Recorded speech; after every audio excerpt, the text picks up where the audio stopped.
올해 이분한테는 좋은 일과 나쁜 일이 공존한다라고 보면 돼. 왜냐면 이분은 뭘 해도 왜 이렇게 구설이 있는지 몰라? 이 남자분은. 네. 그렇게 되면 이분 같은 경우는 조금 암울한 시기를 보내야 돼. 왜냐면 창살 없는 시선의 감옥에 갇히게 되는 사주야. 그러니까 어린 시절을 좀 잘 보내야 되는데 이분은 내가 볼 때는 이 아이가 어린아이 나이대에서 멈춰있는 듯한 느낌이 들어. 정신세계가. 그러니까 내가 볼 땐 이 아이가 되게 많이 결핍이 있어. 새로 결혼한 그분이나 이 아이를 사랑하고 막 이렇게 하고 이러는 거를 보면 이 아이가 자기의 그 어린 시절하고 비교를 하게 될 거라고 분명히.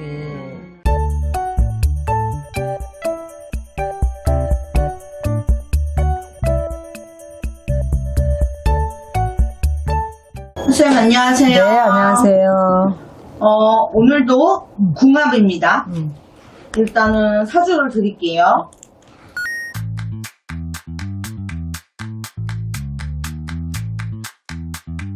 남자 김씨고요.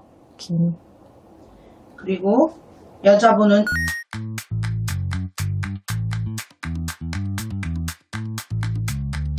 김씨입니다. 불륜. 아니에요. 선생님 아니에요. 부부? 뭐야? 부부? 아니. 부녀 사이입니다. 아, 부녀, 아빠와 딸? 네.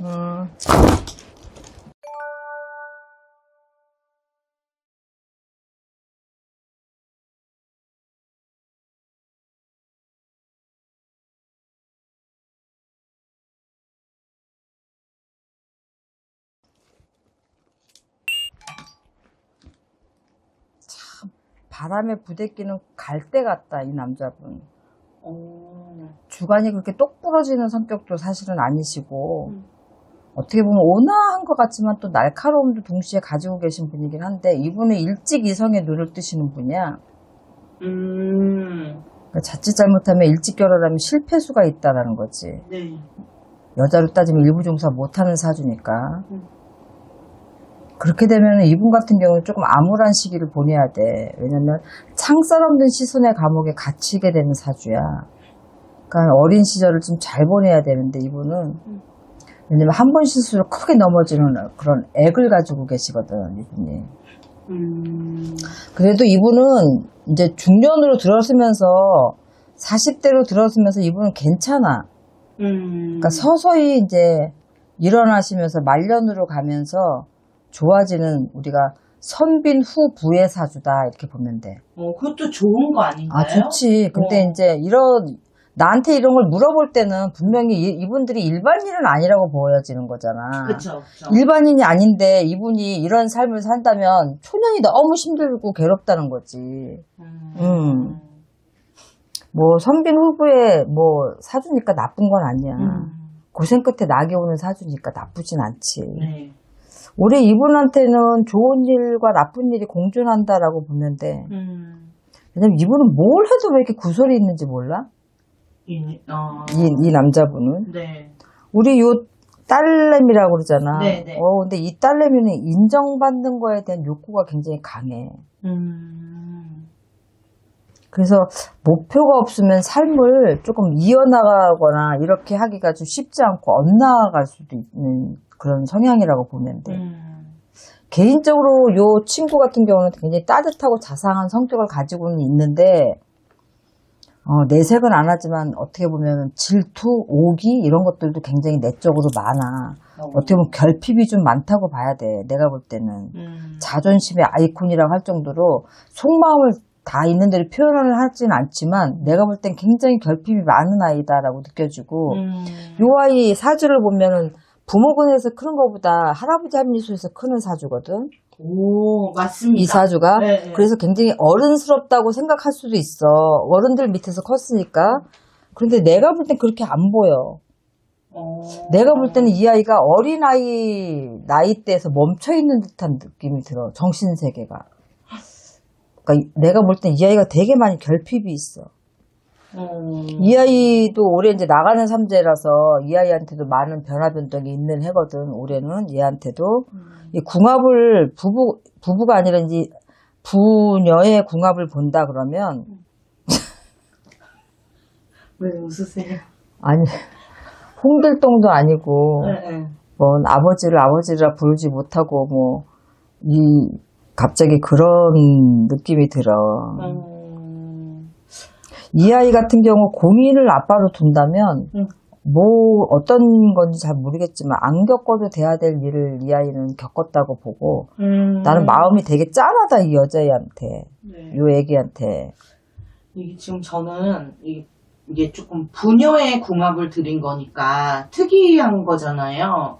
근데 지금 선생님이 주신 점사를 보면 참 이게 운명이라는 거는 어느 정도 정해져 있나 이런 생각이 좀 드는 거예요. 왜냐면 그 조부모가 키워야 되고 이런 것들이 자신의 팔자인 거잖아요. 맞아. 이분 정말 그렇게 크셨거든요.